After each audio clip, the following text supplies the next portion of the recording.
Hello. Hello sir, నా పెళ్ళ నన్ను కొడుతుంది సార్, జల్దీ రండి. కష్టం రా, ఇంకో గంట అవుతుంది. ఎందుకు సార్? జీబుది లైట్ ఖరాబ్ అయిందిరా. పట్టవైటి లైట్లు ఎందుకు సార్? ఆ లైట్లు కావురా, మీద ఉంటుంది చూడు, ఉయ్ ఉయ్ ఉయ్ అని సౌండ్ వస్తుంది చూడు, ఆ లైటు. Please sir. అయినా ఎందుకు కొడుతుందిరా? ఇక లాకెట్లు అలుకుతేయలేవా? వేసింది సార్. ఇంట్లో బూజు దులపలేవా? దులిపిన సార్. గోర్ల కత్తెర పోగొట్టినావా? లేదు సార్. మరి ఏం చేసినావురా? ఇవాళ మటన్ అండింది సార్, ముక్కలు ఉడకలేవు గంతే. బా, 800 రూపాయలు గంగలో పెట్టినవురా, కొట్టుట్ల తప్పే లేదు. ప్లీజ్ అట్లా అనకూరి సార్. ఆ కాదు, మటన్ ఎట్లా ఫేర్ చేసినవరా నువ్వు?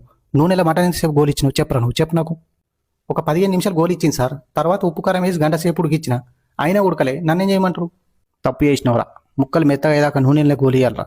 ఆ ఉడికినట్టు అనిపిస్తేనే ఉప్పు కారం వేసి నీళ్ళు పోయాలి. తర్వాత నువ్వు గంట అవసరం లే, ఒక్క 20 నిమిషాల నుంచి నేయాలి, కూర అయిపోతుంది. ఇప్పుడు ఏం చేయాలి సార్? మేము వచ్చేదాకా సద్ద మీద దాక్కో, ఒకవేళ దొరికితే ఈపులు ఎంత గుద్దు కానీ సాతలా గుద్దగద్దాను. ఎందుకు సార్? చచ్చి